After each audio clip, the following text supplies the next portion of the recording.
Alexandre Ménez est biologiste marin, plongeur et naturaliste. Il est l'auteur de Protéger la biodiversité marine. Il y propose une nouvelle approche des atteintes à la vie marine. Protéger la biodiversité marine va bien au-delà de la cause animale à laquelle nous sommes de plus en plus sensibles. Sur Terre, il y a beaucoup d'espèces en voie de disparition, mais en mer, on est peut-être sur les doigts de deux mains, même pas. La défense de la cause animale, c'est subjectif. Chacun a son avis sur les sévices qu'on peut apporter à un animal qui est sensible. Les dauphins, la tortue, un poisson, etc.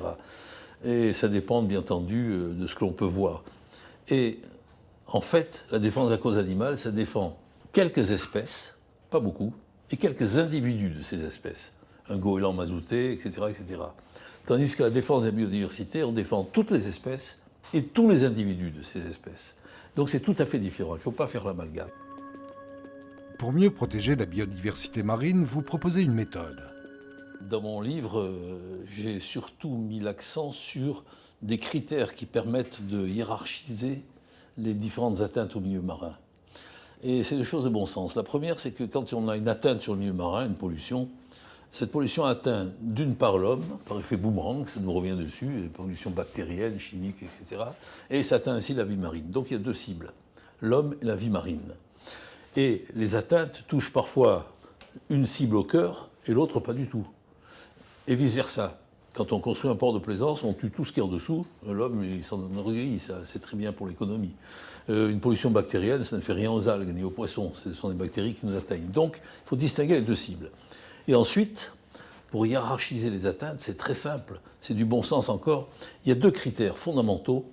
D'une part, le critère temporel, c'est la résilience, le temps qu'il faut pour que la nature revienne après une atteinte. Ça, c'est la résilience. Parfois, c'est très court, parfois, c'est très long. Le deuxième critère qui permet de distinguer toutes les pollutions, c'est l'aspect quantitatif, c'est-à-dire géographique. Est-ce que la pollution atteint qu'une petite baie ou est-ce que c'est généralisé? La surpêche, c'est généralisé. Certaines pollutions sont très localisées. Donc il faut avoir en tête ces deux éléments pour hiérarchiser l'ensemble des atteintes au milieu marin. Et grâce à cette hiérarchie, on n'oublie donc qu'aucune des atteintes à la vie marine, même les moins médiatisées. Cette hiérarchie permet de distinguer certaines atteintes qui sont très nocives pour la vie marine et dont on ne parle pas. Voilà. Et c'est fondamental. On fait trop l'amalgame. On pense que quand on atteint l'homme, automatiquement la vie va disparaître, etc. Non, c'est pas vrai. C'est vraiment c'est tout à fait différent. Il y a beaucoup de choses qu'il faut distinguer pour comprendre les atteintes réelles à la vie marine par rapport à celles à l'homme. Et j'en distingue 4 essentiellement d'atteintes à la vie marine, je parle.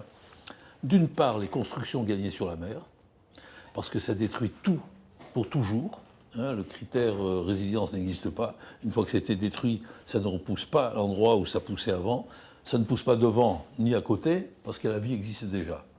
Ensuite, il y a la surpêche. Mais la surpêche n'atteint pas que les espèces que l'on pêche pour se nourrir. Les mollusques, les poissons. Ça atteint également toute la chaîne alimentaire. Ce qui trouve au-dessus ou en dessous. Tout est bouleversé. Et puis géographiquement, c'est général.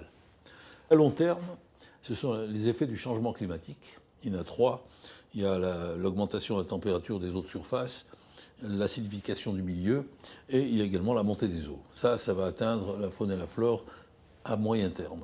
Et le dernier impact sur le milieu marin qui s'amplifie d'année en année, c'est les introductions d'espèces. Et chaque fois, ce sont les espèces les plus solides qui se reproduisent le mieux, qui sont les plus en compétition avec les autres, qui survivent. Et donc, on appauvrit globalement et d'une façon planétaire la biodiversité. Si vous étiez ministre de l'Environnement, quelles seraient les premières mesures que vous prendriez pour mieux protéger la biodiversité marine? La première des mesures, ce serait de faire le ménage dans la protection des espèces et la protection des espaces. C'est beaucoup trop compliqué. Ensuite, tenir compte de la hiérarchie des atteintes et sur le milieu marin et sur l'homme que j'ai expliqué dans mon livre. Voilà, ça c'est fondamental.